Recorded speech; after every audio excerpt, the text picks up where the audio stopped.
Hello အခုကျွန်တော်ပြောချင်တာကတော့ကျွန်တော်တို့ရဲ့ Touch and Go app ကိုပတ်စံဘယ်လိုထည့်မလဲပေါ့နော်ကျွန်တော်တို့လောက်ထားပြီးပတ်စံမထည့်တတ်သေးဘူးဆိုရင်အဆင်မပြေဘူးလေဒါဆိုကျွန်တော်တို့ကဲခါတဲ့ဖုန်းကဝယ်သလိုဝယ်ပြီးတော့ထည့်ရမှာပေါ့နော်နောက်ပြီးဝယ်ပြီးပြီဆိုကျွန်တော်တို့ဒီမှာ app money ကိုနှိပ်ရမှာဖြစ်ပါတယ် app money ကိုနှိပ်ပြီးတာနဲ့ကျွန်တော်တို့ okay ဒီမှာဒီလိုပေါ်လာလိမ့်မယ်နောက်ပြီးဒီကနေကျွန်တော်တို့ဒီ reload pin နဲ့နော် reload pin ဒီမှာ pin number okay ကျွန်တော်တို့ဝယ်လာတဲ့ပိုက်ဆံဟိုစား receipt လေးပေါ့နော်ဖုန်းကလုံးဝယ်ရတာပေါ့နော်သူကဝယ်ရတာကတော့ကြိုက်တော့ဝယ်လို့ရတယ်ဒါပေမဲ့အများဆုံးတော့100ပေါ့နော်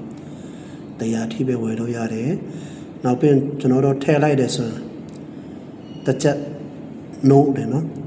ထည့်ခါတစ်ချက်ထည့်ခံရတယ်ပေါ့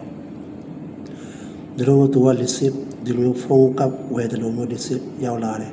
အဲ့ဒီဘောက number တွေကိုကျွန်တော်တို့ဒီအပေါ်မှာရိုက်ထည့်ပေးရမှာဖြစ်ပါတယ်โอเคဒီလိုရိုက်ထည့်ပြီးရင်ဆိုရင်ဒီလိုပေါ်လာတယ်ဒီမှာအောက်ကအောက်စာ line လေးကိုကျွန်တော်တို့ continue ဆိုတာကိုပြန်နှိပ်ပေးရမှာဖြစ်ပါတယ်ဒီမှာကျွန်တော်ပိုက်ဆံကတစ်ချက်ဖြတ်မယ်တဲ့တော့မှတခါလေးပြထားတယ်ပေါ့နော်တရားထည့်ထားတော့69ချက်ပဲဝင်လာတယ်တစ်ချက်ကတော့သူတို့ဖြတ်ထားတာပေါ့နော်ဒီလိုပါပဲပိုက်ဆံထည့်ထားလို့လွယ်ပါတယ်နောက်ပြီးကျွန်တော်တို့ထည့်တဲ့ပိုက်ဆံပြန်ကြည့်ပဲပေါ့နော်ဝင်လားမဝင်လားဒီအပေါ်ကမြက်โอเคဒီမှာပိုက်ဆံတော့ဝင်ပြီးတရားထည့်ထား69ချက်ဝင်တယ်တစ်ချက်နှုတ်တယ်ပေါ့နော်အားလုံးအဆင်ပြေပါစေကျေးဇူးပါ